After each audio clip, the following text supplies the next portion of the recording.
Pegue sua Bíblia comigo em Josué, capítulo 3. Vamos ler o verso número 5.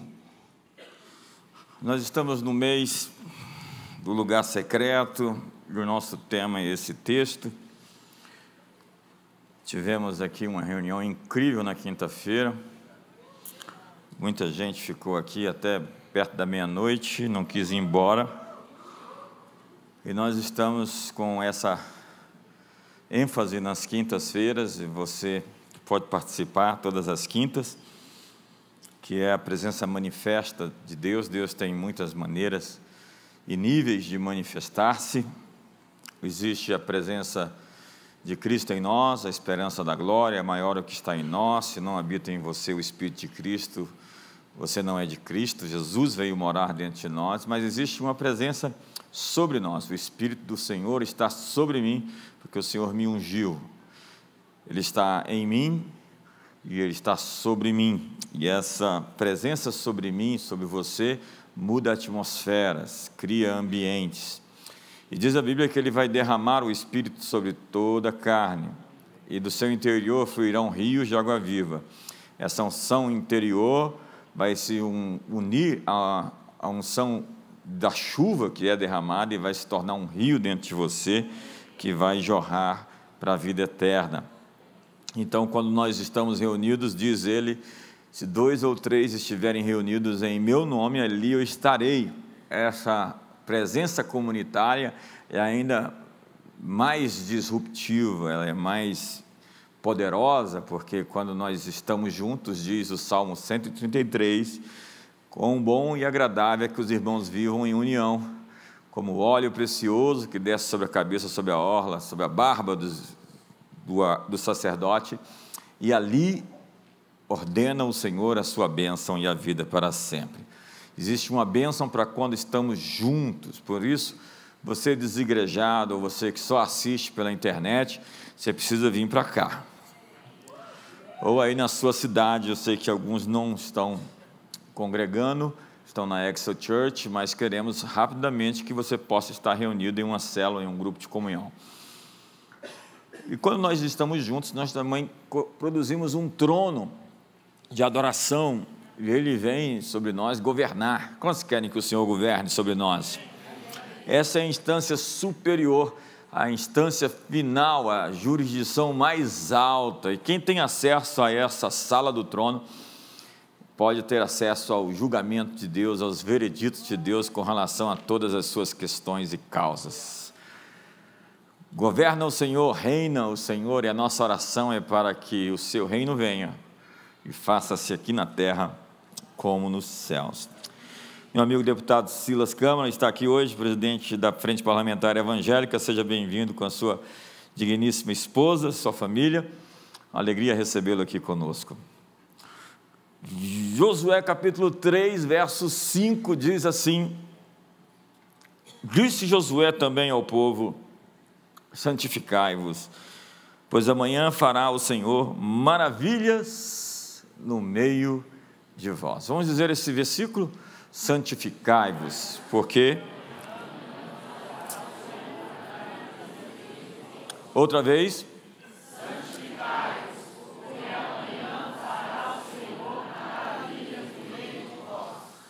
Eu estarei indo para Israel outra vez o ano que vem, em maio, na verdade em abril, dia 30, eu acho, e ainda tem vagas. Você pode participar dessa jornada, se você quiser, no próximo ano, em maio, em Israel outra vez. E quando eu leio esses textos bíblicos, a geografia deles me são muito familiares. Eu já fui em Israel 15 vezes, e é incrível você poder passear e caminhar pelas páginas das Escrituras. Você está lendo a Bíblia, vendo o texto. O lugar ali é bem conhecido, onde eles estavam, em Gilgal. Era a primeira parada na Terra Prometida. E eles deveriam se mover por fé. Todo o povo atravessaria o Rio Jordão, e eles deveriam fazer algumas coisas. E a primeira conclamação antes de uma conquista é uma preparação. Nós precisamos nos preparar para carregar o peso do que Deus quer nos entregar. Diga para o seu irmão do seu lado: Deus tem uma bênção pesada para você. Eu vi muita gente que não conseguiu carregar essa bênção que Deus deu para ele. Por quê? Porque não se preparou antes disso. Deus tem mais para nos entregar. O que Ele quer saber é se a gente consegue carregar sem isso nos esmagar. Se Ele consegue nos dar coisas sem isso nos tirar daquilo que Ele prendeu para nós. Às vezes Deus esconde coisas de nós porque nós não estamos prontos para ocupar.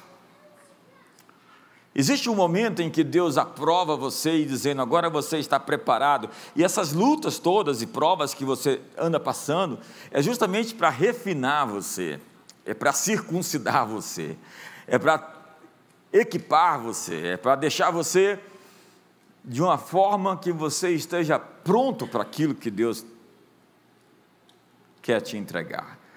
A bênção que você está procurando por você. No final você pode conversar com essa moça falando para ela isso: eu sou a bênção que você estava procurando. É uma boa conversa. Eu confesso que vai chamar a atenção dela. Para começar, vai dar, mas tem que ter outras decorrências. Santificai-vos. Antes de qualquer ministério acontecer, ele foi preparado no escondido, no silêncio. Ele é um embrião em formação. Paulo sai de Damasco e passa 3 anos e meio no deserto das Arábias. Ele era um erudito, entenda. Ele não era qualquer pessoa, era um fariseu. Ele havia sido treinado aos pés de Gamaliel. Ele era uma pessoa muito capaz. Mas ele precisava se desintoxicar. Ele precisava quebrar os vícios que ele tinha adquirido nas escolas judaicas. E ele precisava agora ter um afinamento do seu instrumento, da sua trombeta, do seu ouvido. Como Moisés, que passou 40 anos no deserto. Imagina, num lugar ermo, solitário, sem barulho. Esse homem estava pronto para ouvir uma voz que ecoava da eternidade. Uma voz que dizia: eu sou o que sou. Como o próprio Elias, ou o próprio Jesus, que antes de começar seu ministério, 40 dias de jejum,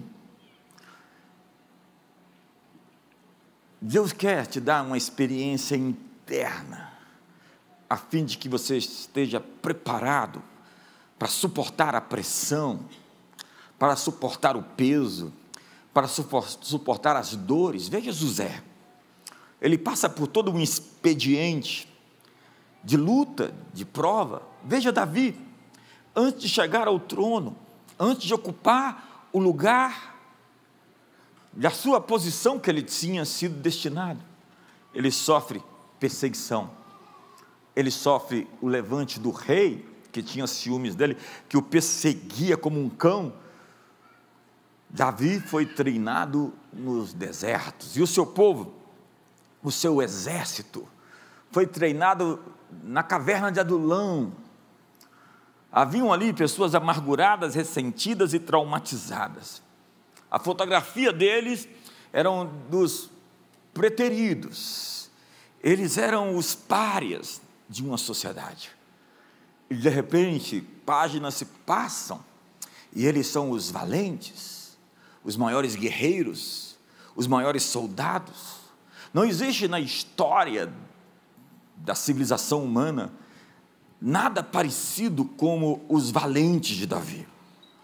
Os guerreiros hindus que lutavam possessos de espíritos, ou os samurais, ou os ninjas, não eram tão capazes como aquele homem que segurou a espada e numa só batalha matou 800.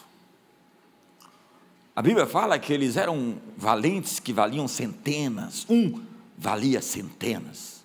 Um segurou na lança e matou mais 300.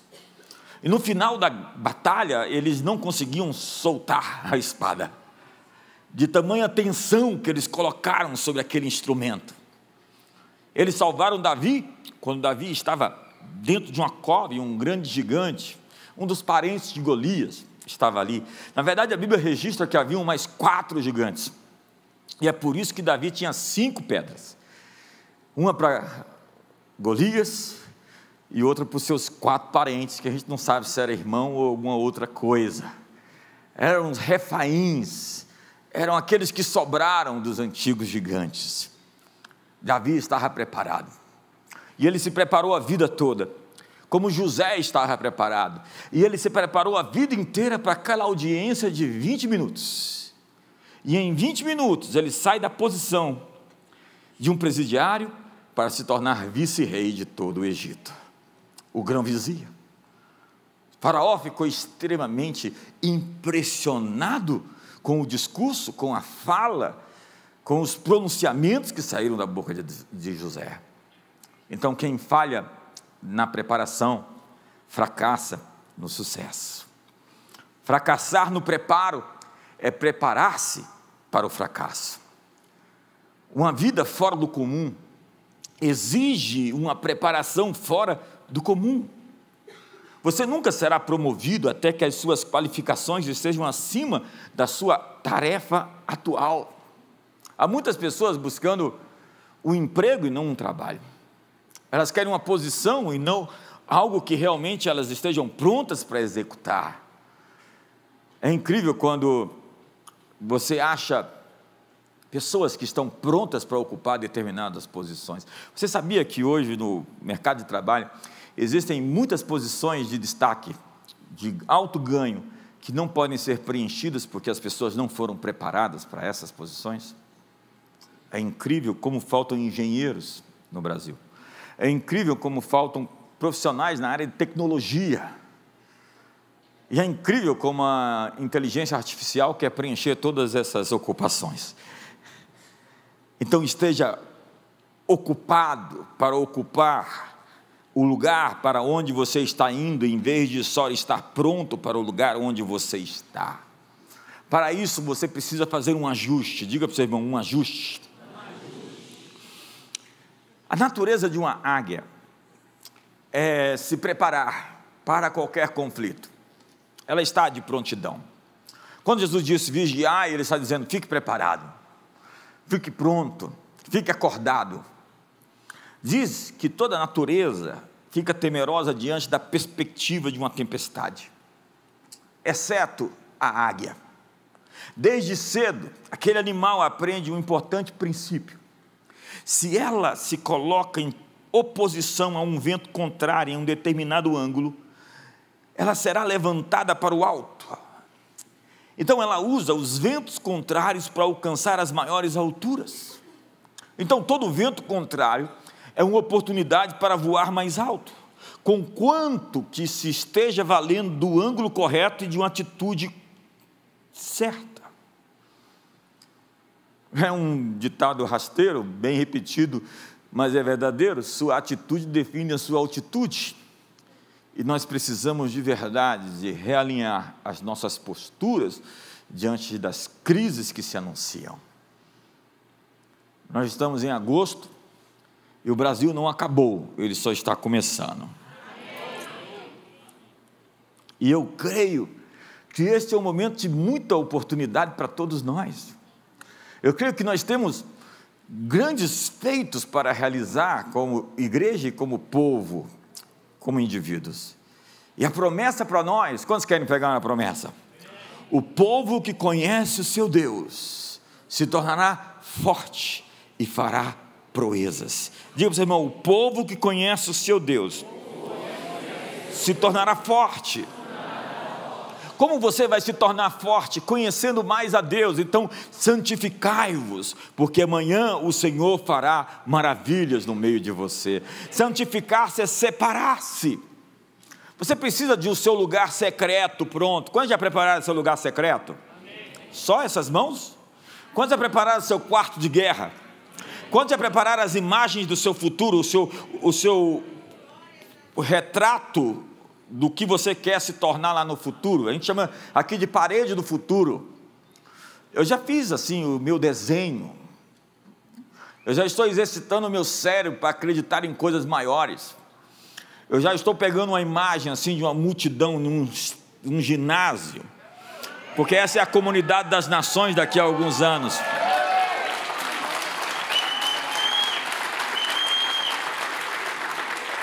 Seu cérebro precisa ser exercitado, você precisa convencê-lo. Toda a questão da fé é um exercício de convencimento. Você precisa convencer de que você vai se casar com esse homem cheio do Espírito Santo. Então não pega qualquer um que chegar cheio de outro espírito. Veio o cavalo antes do príncipe. Espera o príncipe mesmo sem o cavalo. Às vezes Deus te entrega presentes em embrulhos estranhos, irmãs.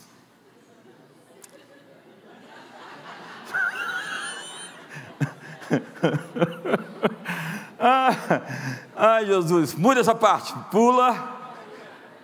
A segunda coisa que eles têm que fazer é colocar o pé no rio. E quem coloca o pé no rio primeiro são os líderes. Eu estou orando por líderes, eu estou orando por relacionamentos, eu estou orando por pessoas. Para essa nova estação, você precisa de novos relacionamentos e de resgatar aqueles relacionamentos importantes que ficaram para trás. Que não são todos, mas alguns deles, você tem que afiar, alinhar, porque os líderes sempre vão à frente. Um líder sempre está um passo à frente do povo. É isso que torna um líder. Ele vai à frente, ele se adianta. E ele está sempre um passo atrás de Deus. Um passo à frente do povo, um passo atrás de Deus. Porque ele está sempre seguindo a orientação do líder mor. Ele sempre está atrás de saber o que o Espírito Santo está dizendo. Não o que o Espírito Santo disse, especialistas na história do que Deus disse. O que Deus disse foi importante para aquela época. Assim diz o Espírito Santo à igreja do século 21, nós precisamos saber o que Deus está falando. E o que eu estou ouvindo de Deus é que uma nova geração está se erguendo. A próxima geração é uma geração poderosa, tanto que o tema da conferência global é Next Generation. Um povo incrível está emergindo. Olhe para esses adolescentes, olhe para esses jovens e para esses velhos como Josué e Caleb, que estão entrando na terra prometida e gritando: dá-me a minha montanha. Esse povo que está crendo que Deus tem coisas maiores, superiores, coisas extraordinárias, porque o povo que conhece o seu Deus se tornará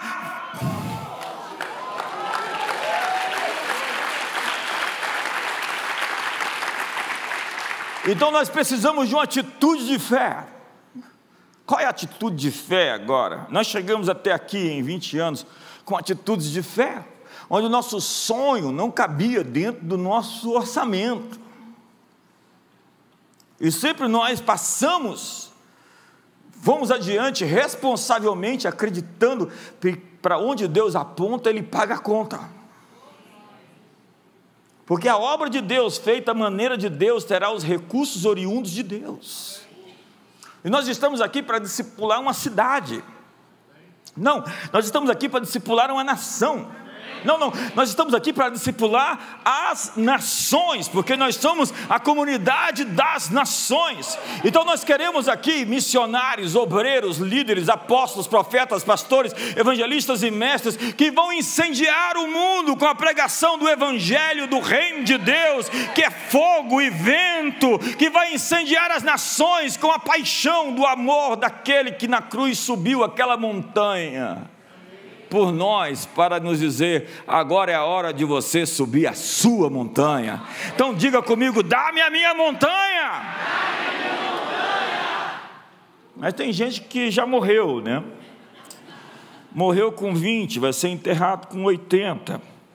Tem gente acomodado, tem gente que não tem esse passo de fé, tem gente que não tem esse turning point. Hoje é dia de colocar uma listra assim na sua frente. Eu gosto desses momentos proféticos. Uma listra assim na frente e dizer: agora eu passo. Hoje é dia de você dar aquele passo para o rio abrir. Hoje é dia de você se mover para o seu futuro. Hoje é dia de você chamar essa garota para casar com você, rapaz.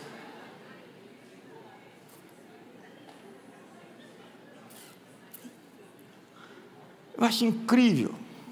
Não vou falar.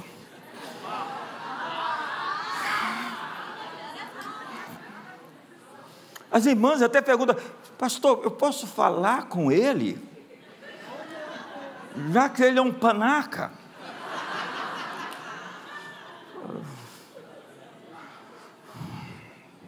Sei não, irmã. Está tenso.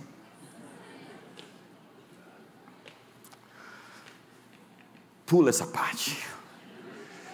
E o que Josué, o que Caleb, o que aquela nova geração faz?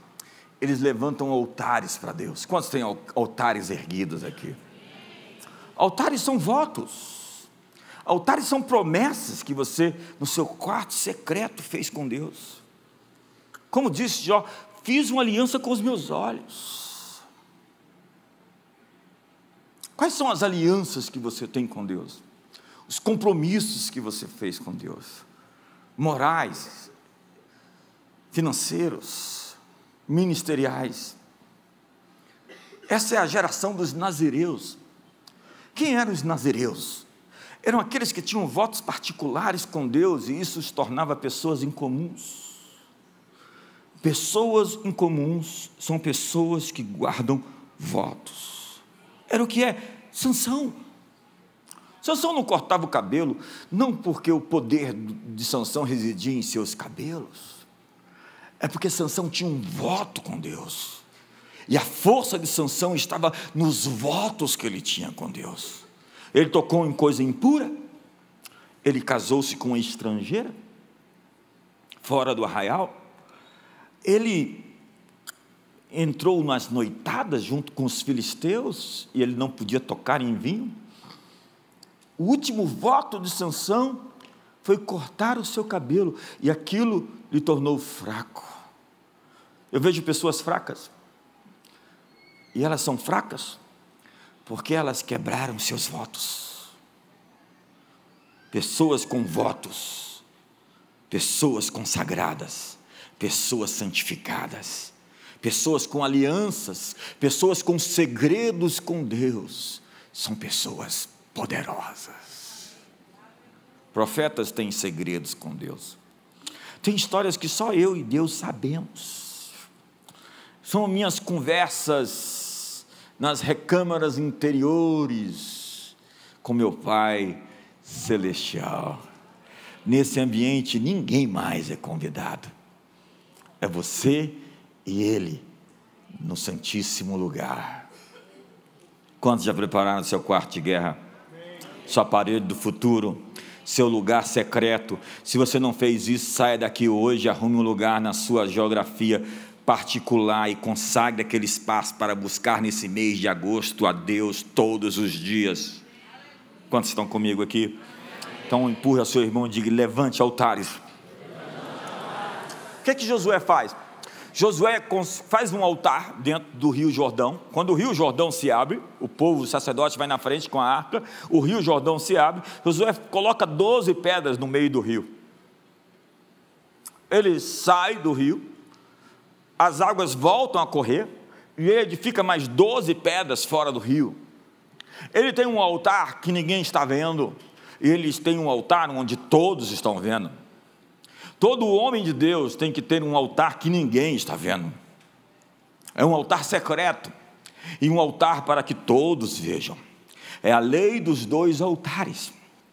O altar particular, sua vida secreta, seu lugar de encontro, a sala do encontro, a tenda do encontro, como dizia Davi. É o lugar onde você se encontra com Deus, e onde ninguém mais é convidado. E o altar, onde todos podem participar da sua comunhão e do seu relacionamento com Deus e com os irmãos. Então, construa altares para Deus. Jesus disse: entra no teu quarto e em secreto fala com teu Pai celestial. Esse é o momento em que o telefone, em que a internet, em que a televisão, em que as interrupções são proibidas, porque você está falando com a maior de todas as autoridades, e então nenhuma interrupção é permitida. Quantos estão comigo aqui hoje? Então eles foram a Gilgal. Gilgal significa rolante, é o local da circuncisão. Obviamente que hoje nós não fazemos como os judeus, cortando o prepúcio do órgão masculino humano, mas diz Paulo que nós, em Cristo Jesus, fomos circuncidados, não por intermédio de mãos, mas no despojamento do corpo da carne, que é a circuncisão de Cristo. E diz mais em Romanos capítulo 2, judeu não é aquele que é simplesmente exteriormente, mas aquele interiormente, e circuncisão, a que é do coração, no espírito, não segundo a letra, e cujo louvor não procede de homens, mas de Deus. Deus então revolve o opróbrio do Egito, marcando, circuncidando os nossos corações na carne. Tirarei o vosso coração de pedra e vos darei um coração de carne, e nele inscreverei as minhas leis. Escondi a tua palavra dentro de mim, para não pecar contra ti. É quando a palavra de Deus reside e mora, é quando a sua aliança foi feita no coração. E quando Davi olha para Golias, ele não o temeu, pelo seguinte fato: este homem é um homem sem aliança com Deus. E se ele não tem aliança com Deus, ele está desprotegido. Quem é esse incircunciso? Davi sabia que estava do lado de Deus e Deus estava do lado dele. Na equação de Davi, não podia dar outro resultado. Ele não era o underdog, o azarão. Ele era o favorito dos céus, o campeão de Deus. Ei, você não é um azarão na história da vida. Você é o favorito de Deus para derrubar todos os gigantes, e todos os Golias já estão sabendo que eles não têm aliança com Deus, e é hora de você sair da defensiva e ir para o ataque, porque é o seu momento de entrar na sua terra prometida e subir a sua montanha, conquistar a sua geografia. Diga comigo: dá-me a minha montanha! Se você não fala, eu sinto que você não quer montanha nenhuma, fica sem ela. Dá um sorriso para o seu irmão, veja se ele está perdendo uma grande oportunidade de pronunciar a sua confiança. Sabe o que diz a Bíblia? Naquele dia, é o verso 9 do capítulo 5, eu vou revolver, olha só que texto: hoje, depois da circuncisão, retirei de vós o opróbrio do Egito. Quantos chegaram na igreja cheio de alguma coisa, algum trauma, alguma dor, gente quebrada, gente moída? Quem não foi partido? Quem não foi ferido? Quem passou pela estrada dessa vida e de alguma maneira não foi afetado? Mas diz a Bíblia que quando Deus ele tira o nosso coração de pedra, nos dá um coração de carne, Ele tira de nós o opróbrio do passado, e Ele dá um nome àquele lugar chamado Gilgal, até o dia de hoje, o lugar onde Ele rola de você todos os seus erros, toda a sua transgressão, toda a sua iniquidade, e Ele não se lembra mais dos seus pecados. Quem intentará acusação contra os eleitos de Deus, se é Deus quem os justifica? Justificados pela fé, temos paz com Deus, mediante o sangue do Senhor Jesus Cristo. Porque ainda que os vossos pecados sejam vermelhos como a escarlata, todavia eu os tornarei mais alvos que a neve.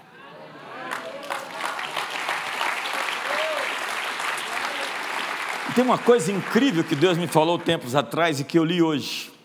Você assim escreve o que Deus te fala? o resgate é sempre maior do que a vergonha. Seja o que você viveu, o resgate que Deus tem para você é sempre superior àquilo que você passou. Ele pode bancar isso, Ele está fazendo isso, acredite, tudo é possível que crê. Então eles entram na terra, e a boa nova é que eles vão desfrutar das novidades da terra. E a terra é uma boa terra de cereal e de vinho. E diz Deuteronômio, porque o Senhor teu Deus te faz entrar numa boa terra, terra de ribeiros de águas, de fontes, de mananciais, que saem dos vales e das montanhas. Esse ano eu estive especificamente em Samaria. É um lugar que normalmente a gente não vai. E é incrível ver o cenário, a visão desse texto, onde as vinhas estão florescendo, onde eles estão produzindo vinho de altíssima qualidade e vendendo para o mundo, segundo a promessa que tinha sido feita, onde antes era apenas um pântano. Era um pântano. No início do século XIX, Israel era um pântano. E a terra floresceu outra vez. E diz, terra de trigo e de cevada, de vides, de figueiras, de romeiras, de oliveiras, de azeite e de mel. Terra em que comerás o pão sem escassez, e nada te faltará nela. Terra cujas pedras são ferro, e cujos montes cavarás o cobre. Comerás e te fartarás, e louvarás o Senhor teu Deus pela boa terra que Ele te deu. Quantos acreditam que essa é uma boa palavra para você? Então nós temos aqui o que nós chamamos de as 7 maravilhas da terra. Lá em Neod-Kedumim, uma região próxima a Jerusalém, 30 quilômetros, você pode enxergar, pode ver todas essas plantas antigas da época bíblica ali. Hoje tem bananeiras, hoje tem laranjais, uma série de outros elementos surgiram na geografia de Israel, mas ali especificamente em Neod-Kedumim, você consegue encontrar as vinhas, da onde vem o vinho, que alegra o coração do homem. A oliveira, a mais sagrada das espécies, com o seu azeite que ilumina o rosto. A tâmara, com o seu mel silvestre, a mais aristocrática das espécies, símbolo de força e de prosperidade. Como diz a Bíblia, o justo florescerá como a palmeira. A figueira, a mais querida das espécies, com seus figos, que era o alimento dos pastores. A romeira, com suas romãs, a mais bela das frutas. O trigo e a cevada, que dão o pão que fortalece o coração do homem. Então a promessa é que Deus te deu o orvalho do céu, e da exuberância da terra, a fartura do trigo e do mosto. Sirvam-te os povos, e nações te reverenciem. Ser senhor de teus irmãos, e os filhos de tua mãe se encurvem a ti. Maldito seja aquele que te amaldiçoar, e abençoado seja quem te abençoar. Essa é a promessa feita a Abraão, repetida ao seu descendente Jacó. Então uma geração morreu no deserto, e uma nova geração emergiu. E o que tinha essa nova geração? Deixa eu começar a pregar então. Eles tinham uma boa opinião sobre si mesmos. Eles se viam de maneira positiva. Eles não se assustavam com relação ao seu valor próprio. Quem conquista sua montanha, quem entra na sua terra prometida, é um bom vendedor de si mesmo. Diz a Bíblia em Provérbios: pois 3 coisas se alvoroça a terra, e por 4 não se pode suportar. Pelo servo, quando reina. Vamos ficar nessa primeira parte. Pelo escravo, quando reina. Diz a Bíblia que a terra treme quando alguém com coração de escravo tem uma posição de autoridade. Quantos estão comigo? Um chefe, um governador, uma autoridade em qualquer posição que seja um empresário, quando esse tem uma visão limitada e restrita, pequena de si mesmo, e exerce uma posição de mando, ele esmaga as pessoas, ele domina as pessoas de uma maneira cruel. Diz a Bíblia que Saul, ele reprovou, ele perdeu a unção. Na verdade, a graça de Deus transitou de um homem e foi para outro homem. E eu tenho visto isso acontecer na história, onde o favor de Deus deixa alguém e migra para outro alguém. Como Sebna perdeu o seu manto e foi dado a Eliaquim, como Zorobabel, como Judas, tome outro o seu ofício, amou a maldição, ela o apanha.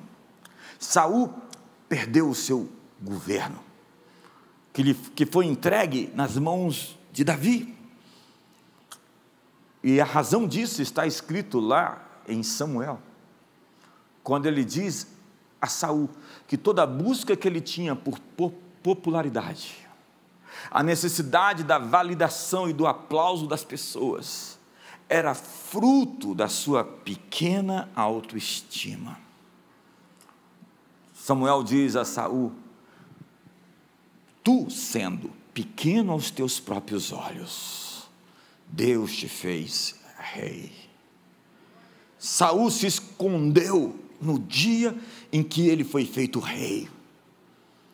Ele se via, ele tinha um retrato interior danificado.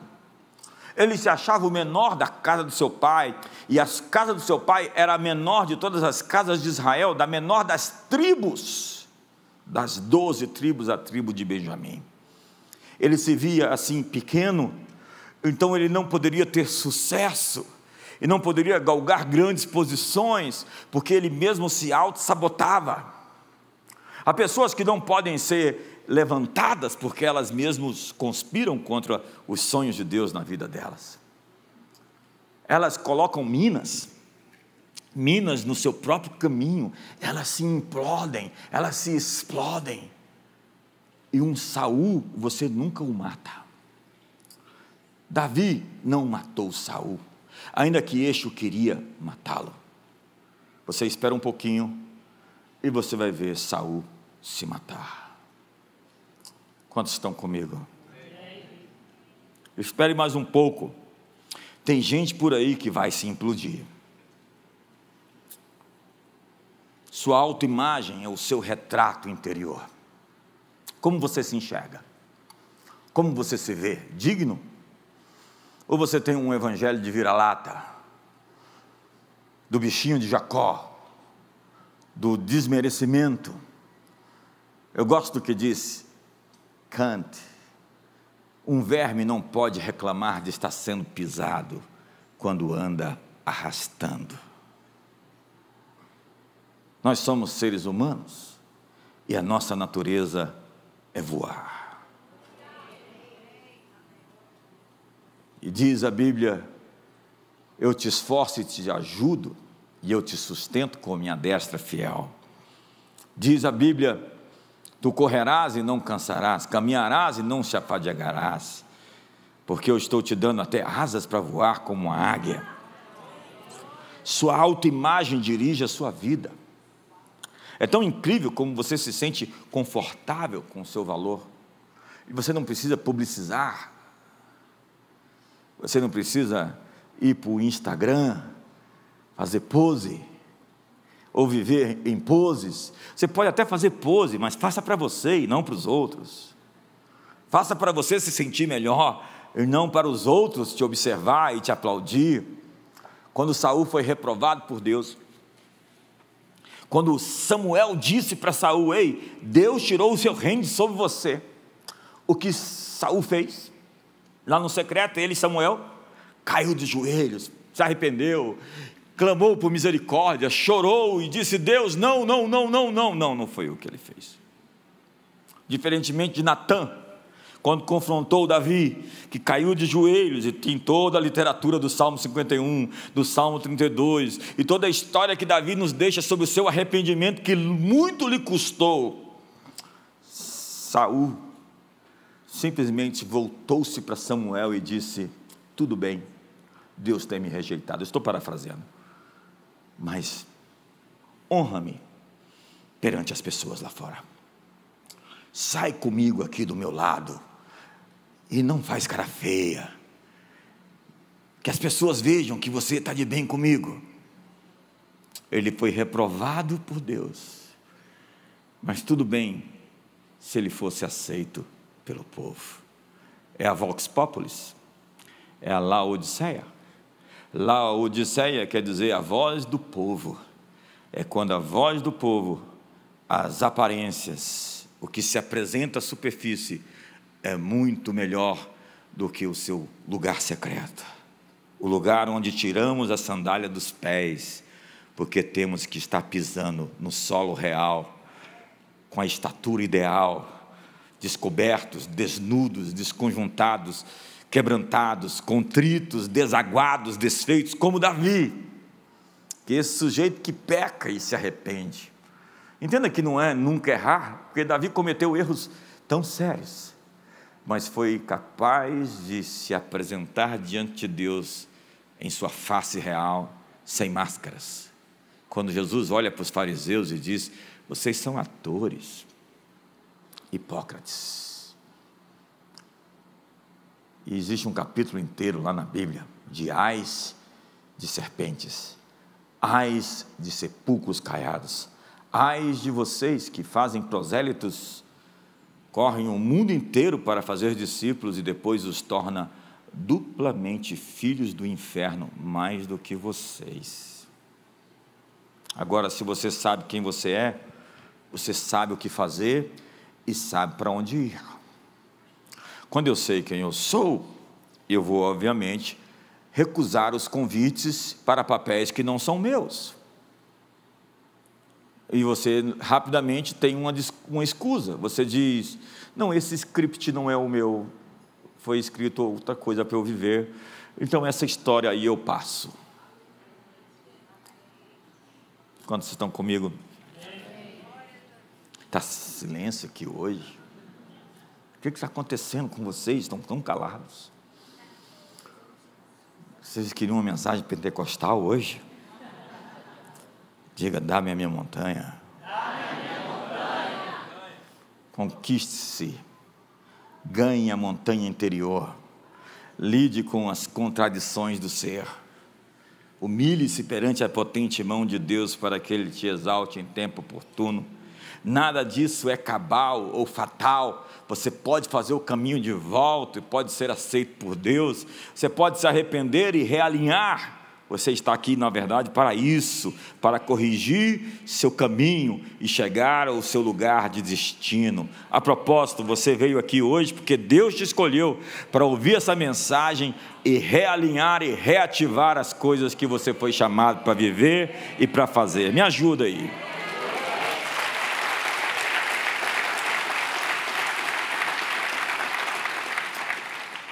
Alguns de nós, inconscientemente, temos metas perdedoras. Você já se viu fazendo planos para quando a derrota acontecer? Quantos? É incrível. Quando ele me deixar e foi embora, quando ele descobrir quem eu sou,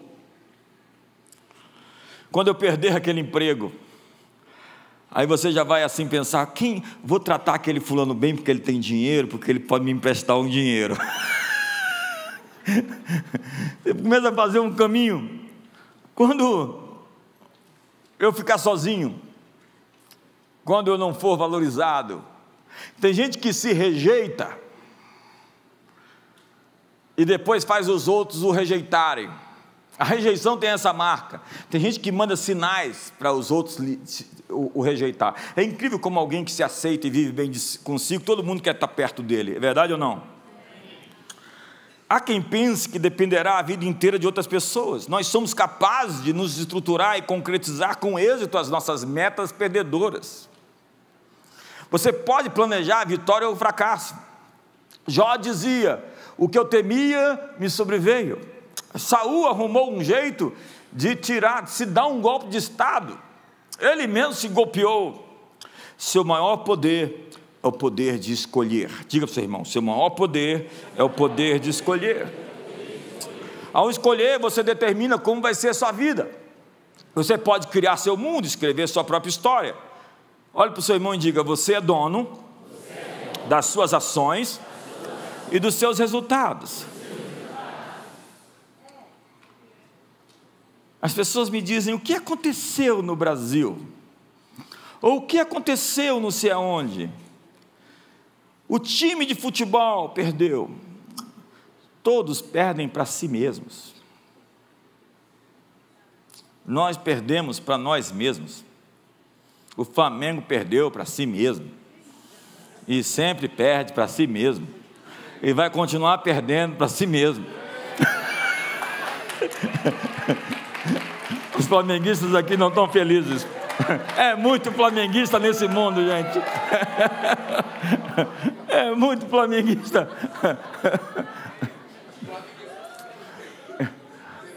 Eu fiquei provocando os flamenguistas. Mas Jesus chegou no meio da multidão e tinha um cara lá endemoniado, eles vais caindo.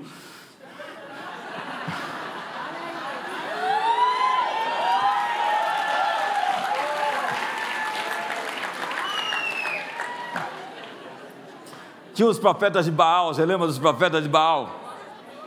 Bota fogo, bota fogo. E o fogo nunca caiu. A propósito, o Botafogo já está na 4ª divisão ou está na 3ª ainda? Primeiro lugar? Até agora. Eu não quero ser o profeta do caos aqui hoje com relação ao futebol. Mas existem coisas mais importantes do que essas coisas. Para, Vini. Para. Não tripudia, não humilha. Eu uma vez vi um publicitário dizer: eu virei botafoguense porque eu queria me juntar aos oprimidos É muita humilhação hoje aqui. Mas quem tem autoestima não vem de futebol nem de carnaval. O Brasil é a terra do avivamento, é a terra do fogo, da paixão. Me ajuda aí, faz alguma coisa aí, se manifesta.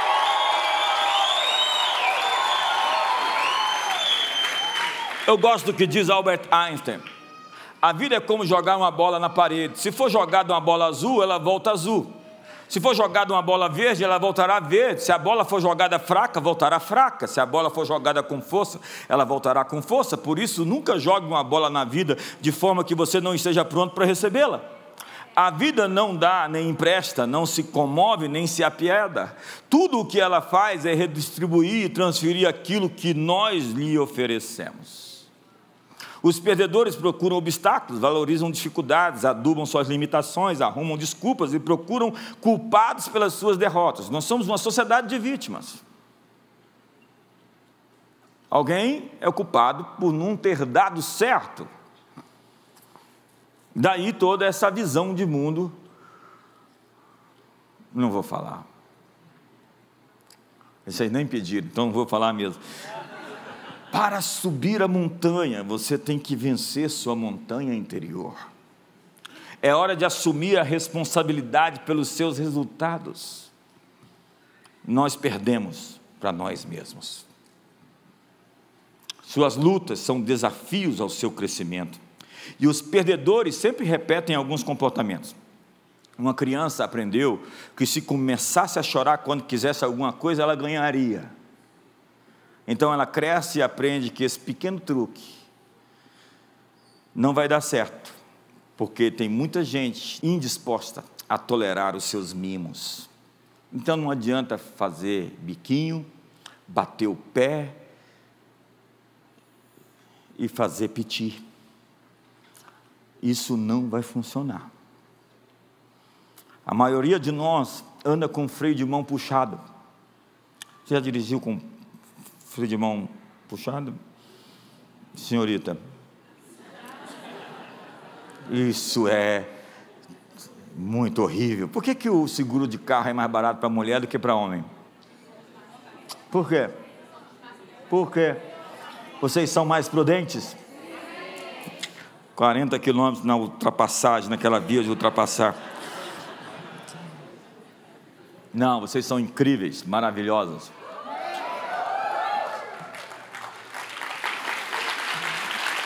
Depois me arruma um segurança para eu sair daqui. Eu ia falar umas coisas, mas não posso. É o tempo das mulheres. Eu já desisti de brigar. Eu já me rendi. Não tem mais. As mulheres vão dominar o mundo. Elas estão na frente. Estão avante, estão acelerando. E o mundo é um mundo melhor quando as mulheres estão à frente. Acredite. Lá em casa eu tenho 3 mulheres. Então eu sou defensor delas.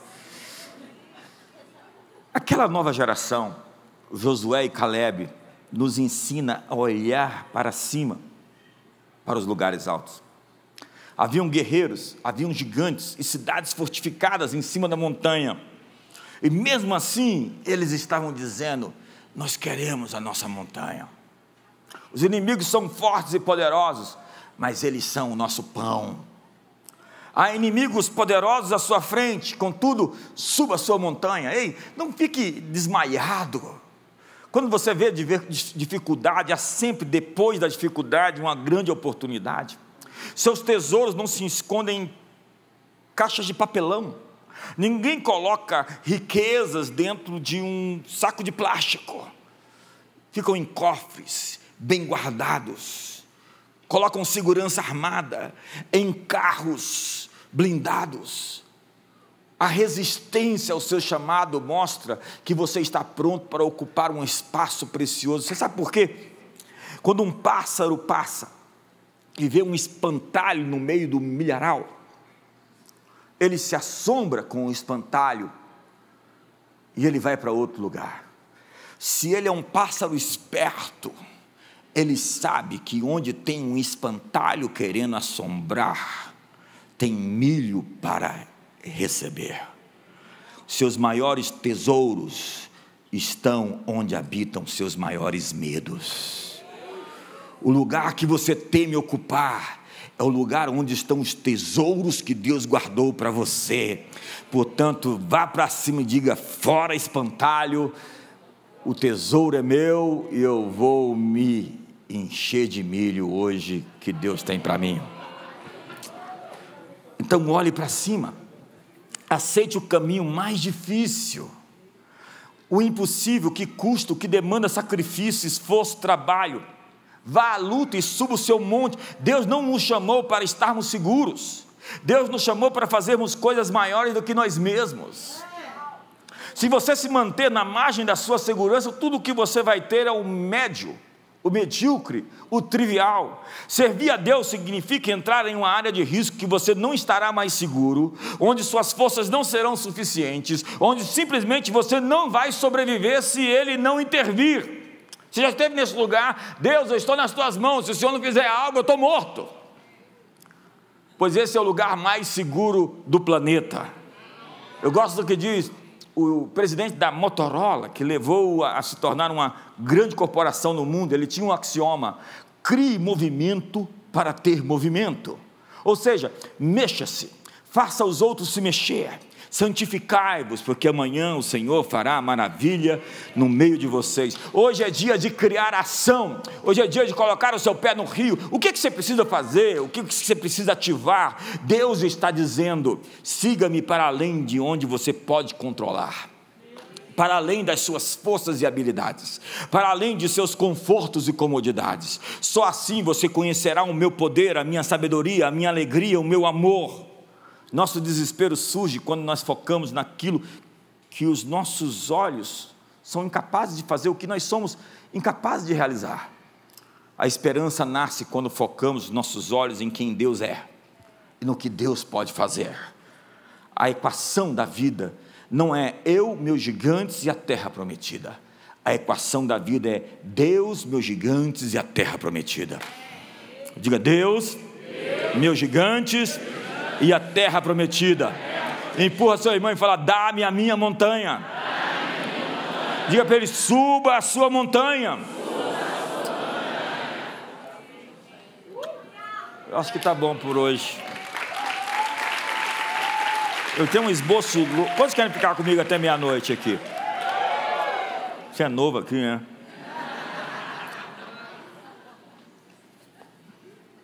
Há duas coisas sobre conquista de montanhas: ficar parado lhe deixa para trás.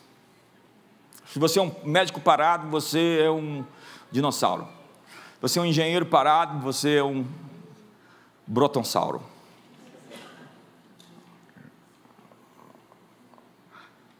A inércia leva você para baixo. A lei da gravidade o leva para o fundo. O tempo não lhe espera. Se você tem uma ideia hoje e você não a pratica, em 6 meses você vai falar: alguém copiou a minha ideia. É incrível, né? Como a tecnologia ela se multiplica em 18 meses. E agora com a inteligência artificial, eu nem sei mais o que é a lei de Moore. O fato é que, se você perder 1 ou 2 ondas tecnológicas, o que você vai ver lá na frente parece magia, mágica. Imagine você ver um carro que passa ali e não tem motorista. Você diz: o diabo estava dirigindo um carro lá na minha rua. Não era o diabo. Era um mosque.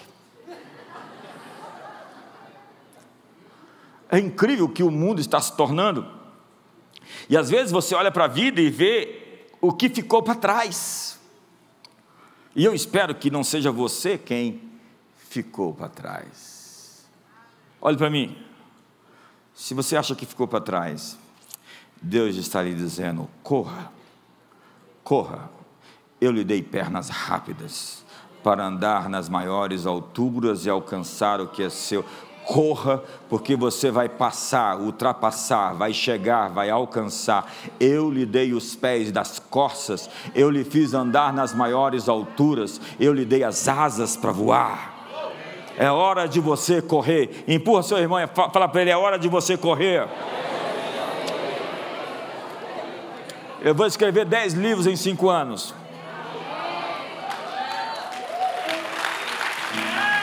Quem mandou você correr, rapaz? Foi você?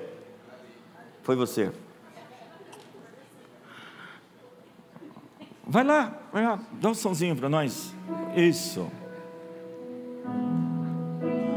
Som de quem está correndo.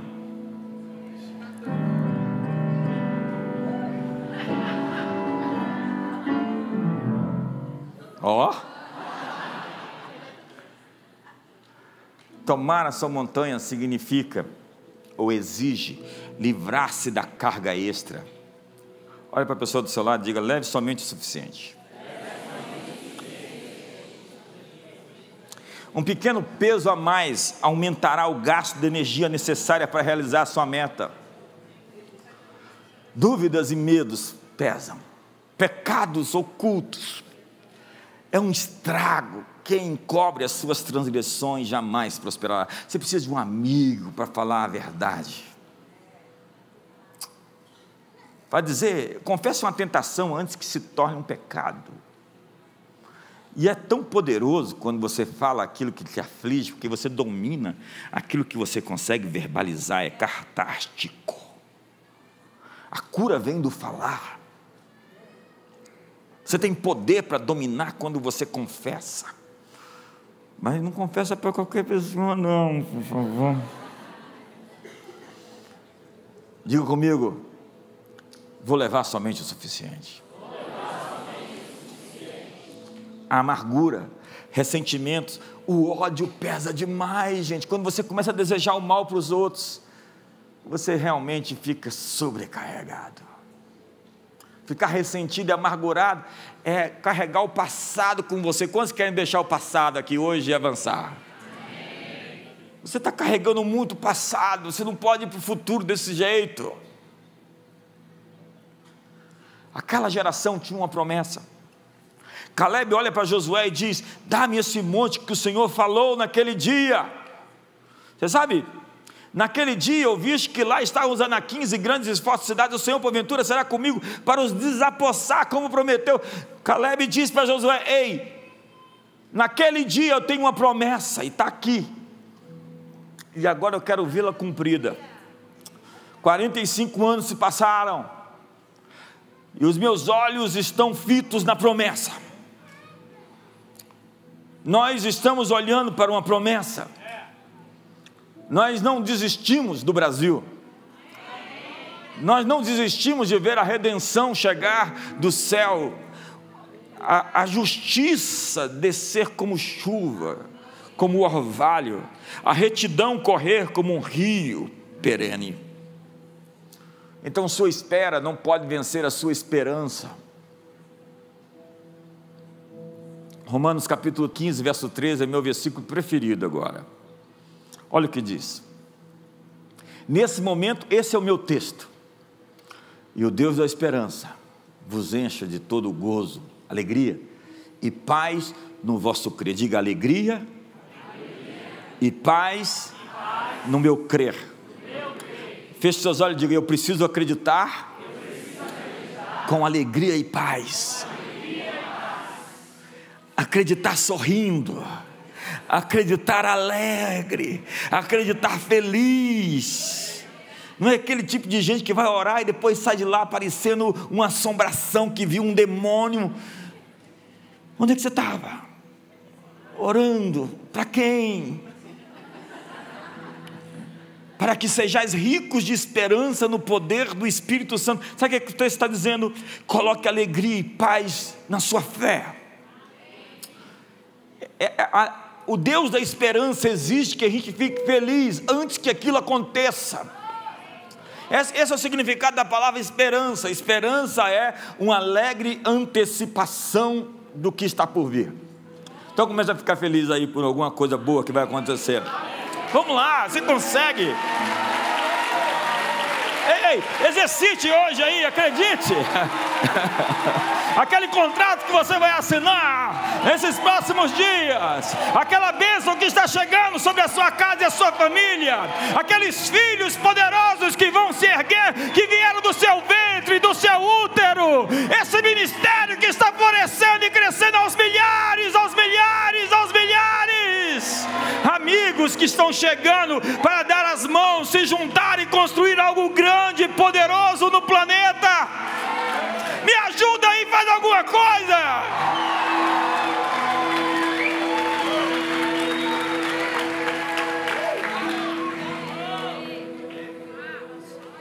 Sabe, quando suas esperanças não foram cumpridas, é porque Deus ainda não terminou.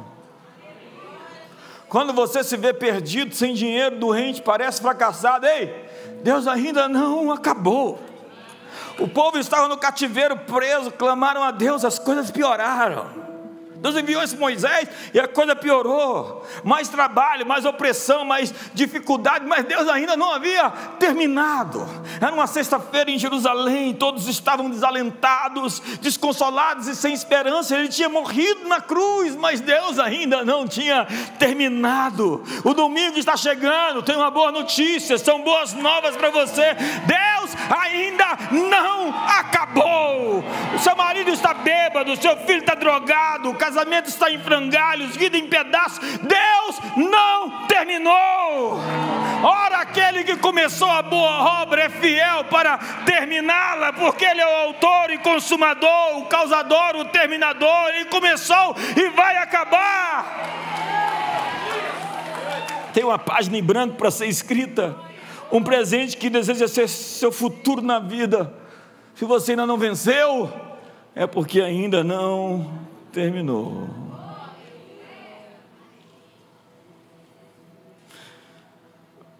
Põe a mão nas costas do seu irmão, dá um tapinha e diz: fica tranquilo, Deus não terminou ainda. Diga para ele: há um futuro para você. Há muita gente vivendo no passado. Se você tem uma lembrança do passado mais forte do que o seu momento, você precisa de cura e atualizar o seu presente. Tem gente que tem saudades do momento em que ele jejuava e orava e era cheio do fogo e da paixão. Tem gente que chega para mim, aquele tempo era tão bom. Eu digo, não era não, bom é o futuro. O melhor está à sua frente. Mas há muita gente vivendo também no futuro, mas o hoje é o futuro de ontem, no futuro da antecipação, da preocupação, e o seu futuro é o passado de Deus. As promessas futuras de Deus para você estão no passado, você já viu isso? Ele já nos abençoou com toda sorte de bênção espiritual. Para Deus você já é abençoado, com toda sorte de bênção espiritual. Por suas chagas fomos curados. Para Deus você já foi curado. Faça-se a tua vontade aqui na terra como no céu. Para Deus a vontade dele já foi feita aqui na terra como no céu. Nós estamos simplesmente numa diferença de fuso horário. Deus já fez. Fique de pé.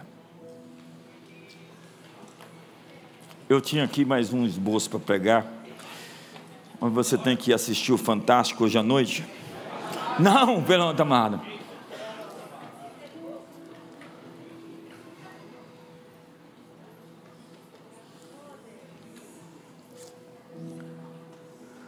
Sabe aquela geração, a nova geração, a próxima geração tem uma linguagem de fé. Porém o meu servo Caleb, diz a Bíblia, porquanto nele houve outro espírito, o Espírito perseverou em seguir-me, eu o levarei à terra que entrou, e a sua semente possuirá em herança. E diz que Josué e Caleb disseram, se o Senhor se agradar de nós, nós comeremos eles como se come o pão. Foi-se deles o seu amparo, foi-se deles a sua segurança. Se o Senhor se agradar de nós, se o Senhor se agradar de nós, os gigantes vão virar o nosso almoço.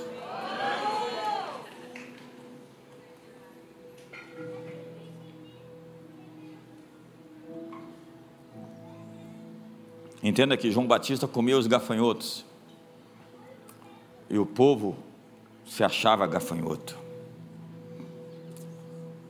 Ali no meio do povo tinha uma súcia. Quando você estuda mais profundamente o texto, quando o povo sai do Egito, junto com o povo, os hebreus, havia uma súcia, uma turba. A Bíblia é clara a dizer que existia um pessoal ali que vivia reclamando. Eles eram dramáticos. E por dramáticos entenda os que transformam os problemas em alguma coisa maior. A covardia nos leva muitas vezes a inventarmos até coisas que não existem. Haviam ali os desanimados. Desânimo é desânima, ânima é alma, é sem alma. Então escolha cuidadosamente as pessoas que estarão próximas de você. No meio do povo que saiu do Egito, tinha uma corja que vivia murmurando, e eles puxavam o couro, inflamavam os outros e definiam os ânimos das pessoas. Alguém podia dizer a Moisés: Moisés, da próxima vez que você for libertar o povo, diga a Faraó para não deixar todo mundo ir. Essa é uma piada. Deixa alguns lá no Egito, por favor. Tem gente que vai entender a piada quando chegar em casa, né? Acontece aqui. Lá no Amazonas tem esse negócio também. O pessoal entende a piada quando chega. Lá no Acre, aqui em Brasília acontece sempre. Tem gente querendo entender de novo aqui. Quer que eu repito? Não. Amigos, deteste a rivalidade. Deteste ciúmes e conflitos, maledicência e fofoca. Fique longe dessa gente. Gere a sua atmosfera social. Pessoas erradas criam uma atmosfera ruim ao seu redor, porque elas são focadas em problemas em vez de soluções. São pessoas que enxergam dificuldades ao invés das possibilidades. E ali haviam aqueles que queriam retroceder. Eles preferiram ser escravos de novo no Egito do que ser livres na terra. E diante de qualquer dificuldade, eles saem à procura de outro projeto, na ilusão de que vai encontrar alguma coisa na vida que não lhe custe. A única pessoa para quem você pode perder é você mesmo. Então, se você já perdeu muitas guerras, bate no peito e diga: eu sou o culpado. Pare de encontrar outras pessoas para assumir suas culpas. Você pagou para ver e perdeu. Agora se levante. Deus vai te dar outra chance. E outra chance. E outra chance. Você sabe por quê? Porque Ele é Deus. E porque Ele é Pai. E porque Ele te ama. Ele vai te dar as oportunidades ímpares. Feche seus olhos hoje. Diga: Deus me dá a minha montanha. Feche seus olhos.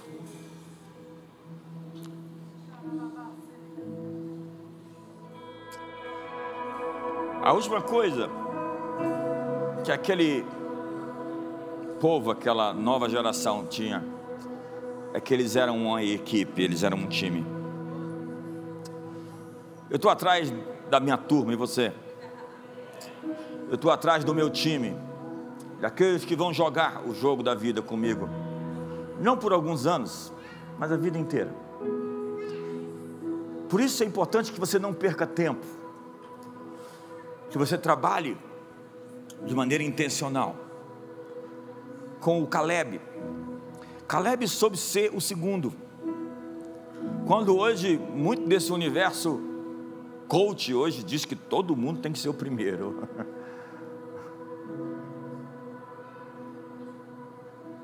Caleb soube servir. E soube ocupar a sua geografia quando lhe foi comandado. Ele não tentou suplantar a liderança de Josué. Sim, ele soube servir ao time. Aquela nova geração soube ocupar os 12 ou 13 espaços que lhes foram dados. Eles souberam entrar na terra de maneira organizada sob uma liderança, e eles deram as mãos uns para os outros, e naquilo que eles não puderam conquistar sozinhos, eles receberam apoio dos outros e apoio sobrenatural. Quando você estuda como subir uma montanha, você nunca pode subir uma montanha sozinho. Subir montanhas exige um time. E quanto mais alto você vai, mais você vai precisar dos outros.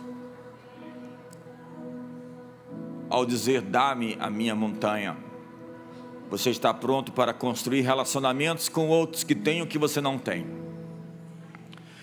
que tem dons que você não tem, ferramentas que você não tem, habilidades que você não tem,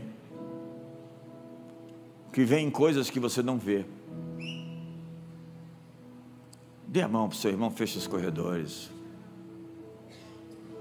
Pai, hoje nós estamos aqui hoje juntos, pedindo o nosso monte, o nosso lugar mais alto, o topo que nos foi destinado. E queremos os amigos. Eu tenho orado por uma nova leva de líderes nesse ministério, porque a seara é grande e os trabalhadores são poucos. Novos discípulos, nova gente com sangue no olho, pronto para servir, pronto para ir onde o Senhor os chamou para estar, prontos para atender a voz da trombeta, o som da conclamação. Nos dá pastores novos, nos dá profetas, evangelistas, as pessoas mais estranhas que estão lá fora, e as mais quadradinhas, Senhor, e também cheias de muitas limitações cartesianas. Queremos ser essa casa que treina e equipa pessoas, que não joga fora aqueles que o Senhor nos mandou, nos capacita, Senhor, a ser esse lugar onde pessoas são equipadas, onde pessoas são treinadas, onde pessoas são enviadas. E nos dá, Senhor, novos líderes, nos dá novos amigos nessa cidade, amigos nesse país, Senhor, novos casamentos aqui na comunidade, que tenhamos toda semana alguns casamentos, que tenhamos novos filhos nascendo, novos bebês, Senhor, vindo, novos convertidos, Senhor, sendo salvos, milhares de pessoas sendo batizadas. Queremos, Senhor, dizer hoje em Teu nome, ao norte, que o norte entregue. Dizemos ao norte: entrega, e ao sul: não retenhas. Venha do oriente, do ocidente, das extremidades da terra, os filhos de Deus para adorar na comunidade das nações. E liberamos hoje, Senhor, a promessa de estender o toldo da morada, de firmar bem as nossas estacas, de transbordar para a direita e para a esquerda. Liberamos hoje essa nova geografia para nos reunirmos aos milhares, juntos em comunhão, onde ali o Teu trono se estabelece e o Senhor ordena a sua bênção. Então abraça a pessoa do seu lado hoje, de dois em dois, e ministre sobre ele hoje uma palavra profética, uma palavra de destino, uma palavra de conquista, uma palavra de ocupação, uma palavra de prevalência, uma palavra de libertação. Os demônios estão sendo resistidos hoje, e o jugo está sendo despedaçado, as forças do mal estão batendo em retirada. Nós liberamos hoje a palavra de favor, a palavra de benefício, a palavra de ocupação, a palavra de vitória.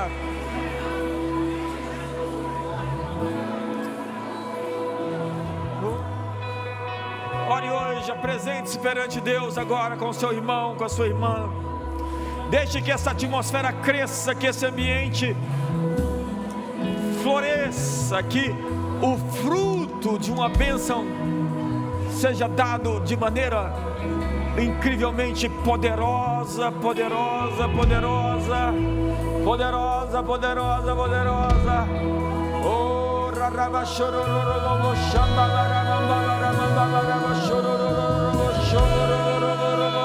canta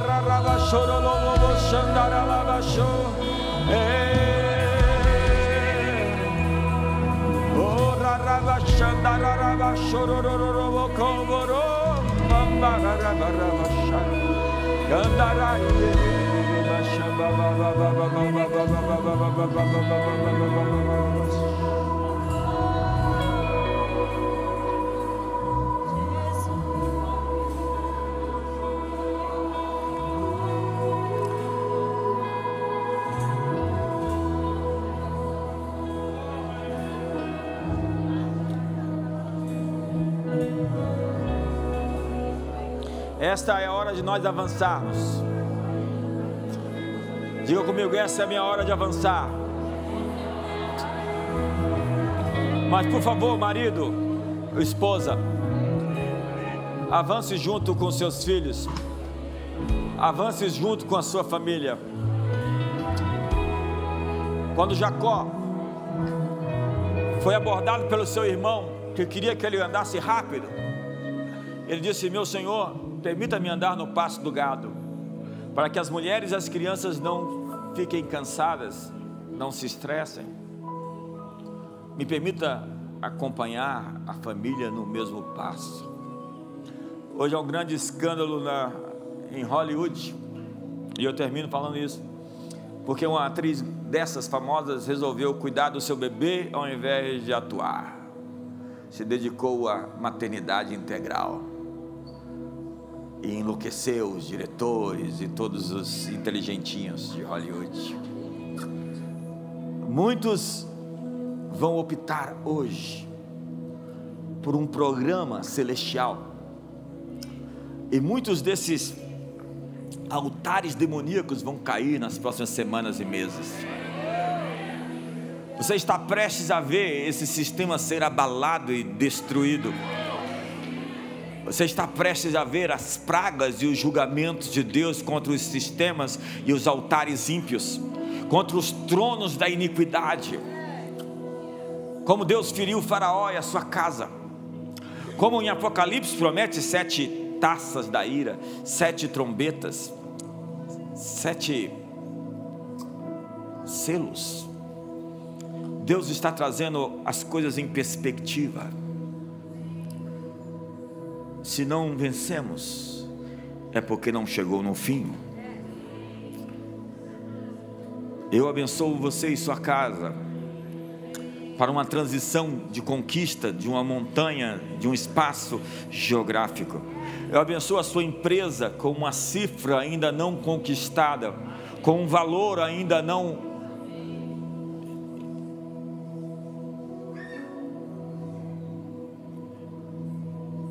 feito em fato e realidade.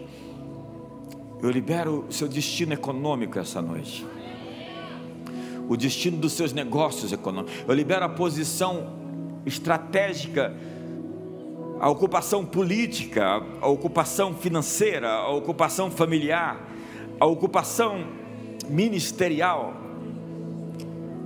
Seja um guardador do portão, seja um porteiro, um atalaia, seja posto num lugar de convergência, de maiores resultados.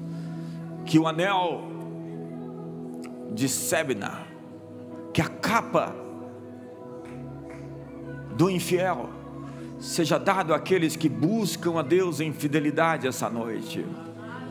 Aqueles que querem fazer a vontade de Deus, recebam hoje o aceite divino, a assinatura divina para planos maiores, para obras superiores, para negócios no poder do Espírito Santo, negócios no reino de Deus. Eu libero uma multiplicação hoje no seu poder de fazer e realizar, como pessoa, como empresário, como político, como pai, como mãe.